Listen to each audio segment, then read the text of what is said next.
So, good morning, folks.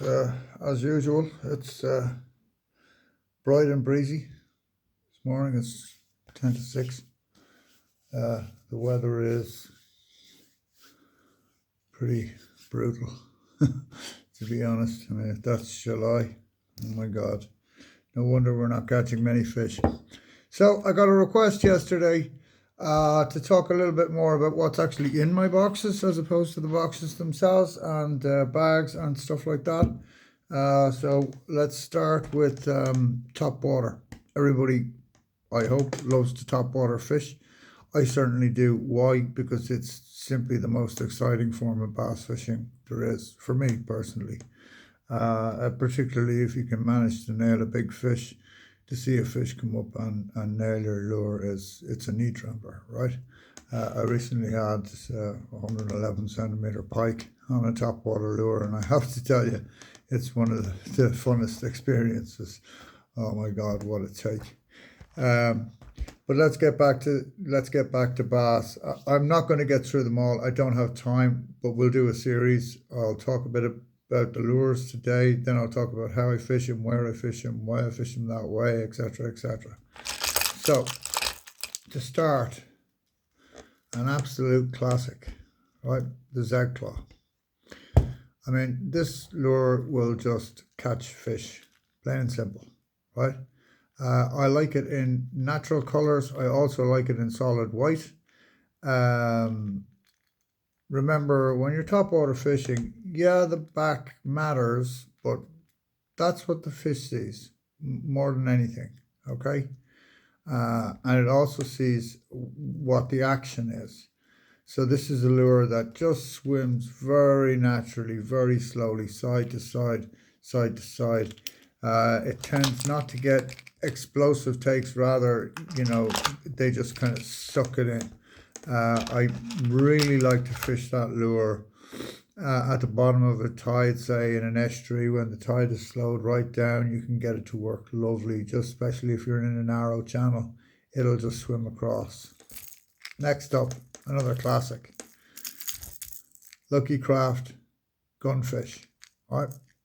I would say has accounted for more double figure bass on top water than any other lure I know. I'm sure that the chaps from England, Richard Cake and the crew, would agree with me. This is their all-time favourite. They like, I can't remember the name of the colour. I got it for you though.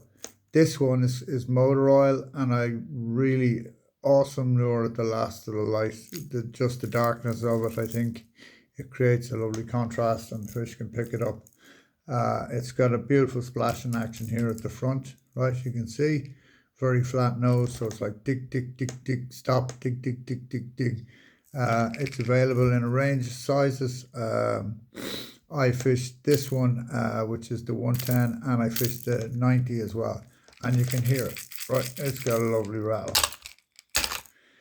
So next in my box is another absolute classic.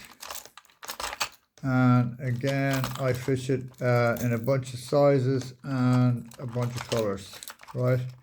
Why? Well, oftentimes it's because it gives me confidence, right? So if I believe in the lure that I'm fishing, it makes a huge difference to how I fish, how much I concentrate, etc. But here we go. So that's the Sammy 80, right? So when you cast this lure, it sits like that in the water. So this whole piece here is in the water. The fish can see it. You pick it up, it wiggles, and then stop it, and it's back like that again, right? You might think, oh, that's too small for a big bass. Fishing my great buddy Charles, actually on the way down to meet him on this one here, which he had given me, which is hot shad, right? It's got a lovely little red spot in there. I like a bit of red on the bottom of my lures. On the way down, I nailed it 70. Quick picture, put it back in, and he was like, "Had you had a fish?" And I said, "Yeah, not a bad one." So, just an awesome lure, right? Lucky Craft, fantastic company. If you're looking to buy them, They can be hard to get, right, because they kind of went out of fashion, but there is a site on eBay. I'm not sure if it's still there, but I will check. I Love Hard Lures, um, and he does them. I don't have a G-Splash popper with me, right, this morning, but I'm going to tell you the story of that another day. What a lure. Okay, here is the next. The Asturi, right? I mean, look at the colors of that, right? Now, this lure fishes on the top. You can get it to go onto the surface and dig, dig, dig, right? And pop back up and in under again. Or you can keep the rod up like that and banging it on like that. It will cast like an absolute bullet into a headwind, right? It's just a lovely lure and really easy to control, stay in touch with. That's from Exorsus, which is a company owned by Ultimate Fishing. And the one thing I will say about our French friends is they are extremely talented anglers. Again, a lure from the same company, and that lure is with me as long as I'm fishing. So that lure there is 20 something years old. Okay, the only thing that's been replaced is the hooks. Right, you can see it has that lovely flat treble hook in the middle, right? The Frosty, I like to fish a bit slower than the Pachinko. It's got a wider slide. Okay, so it slides a bit slower, slides back. I like to fish it a bit slower. But again, a super and a fish catcher, right? That's why I fish it. I have confidence in it. I'm not going to be able to get the name of this company right. God love me, and I'm learning Spanish at the minute, right? I'm learning Duolingo. If you want to learn a bit of language, a bit of Spanish or whatever, es muy importante para mí. Fishing es muy, pescador es muy importante para mí. It means fishing is very important to me, for me, I think. I think Spanish people are probably cringing. But this is the Esperet. It's a recent purchase in Waterford Angling and Outdoor Centre. Every time I fished it, I've either had a fish or a fish has come up and tried to have a swipe at it. Now, whatever is going on with the bass at the minute, they're very slow. They're just not switched on at all. But that lure there, really worth the buy. Again, available in a range of sizes, and I think I have, look, I have a smaller one here, right? There's the little guy. Okay, so superb, right? Not the best caster in the world, so it's a lure you kind of want to be fishing. That actually small one casts better than the big one if you've got the right rod, right? And the topwater fish, you've got to have the right rod, right? So I'm fishing, at the minute I'm using a Daiwa Labrax AGS 5 to 28 gram,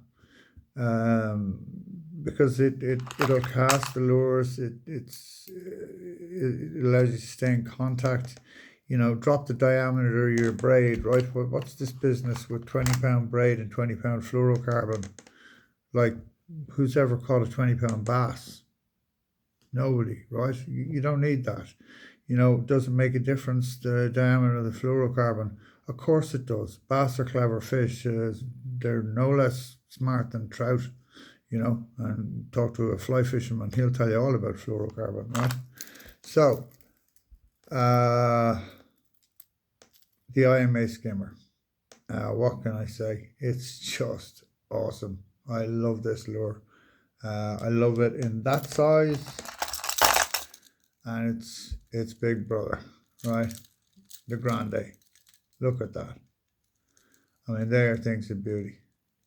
Right? So easy to fish. Just cast, dig, dig, dig, keep the rod up, dig, dig, dig. It'll walk just lovely. I mean, they sit almost vertically, you know. It's kind of like at about that. So the fish gets to see lots and lots of the lures.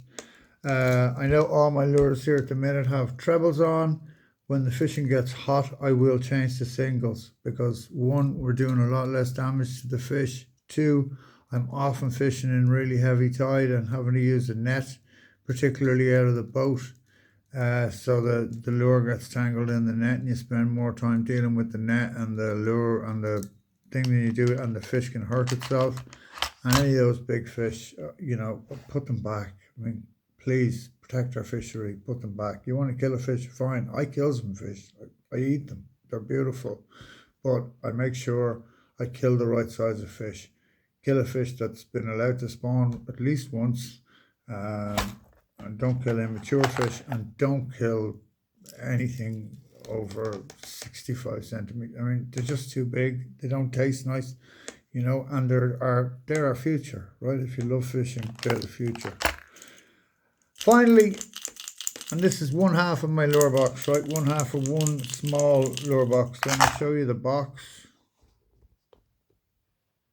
So that's the box we're talking about. We've got 1, 2, 3, 4, 5, 6 slots, right? So that means I can get somewhere usually around 10 lures in there.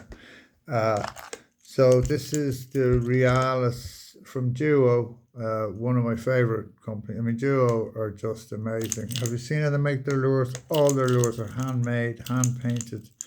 I mean, it's Japanese technology at its very best. So listen to that bad boy.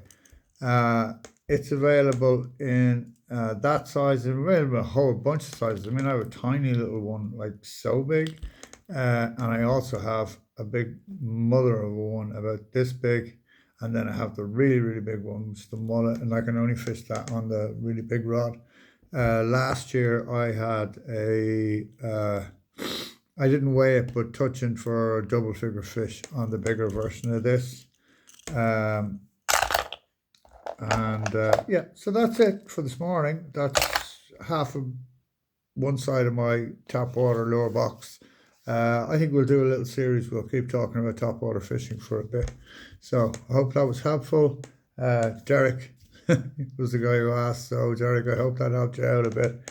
And feel free to message me anytime, guys. When I have time, I'll get back to you. And as you know, I'm available for tuition or fishing or whatever the hell you want to call it. But come spend a day with me. I'll show you what I do. And looking forward to hearing from you all. Have a great day.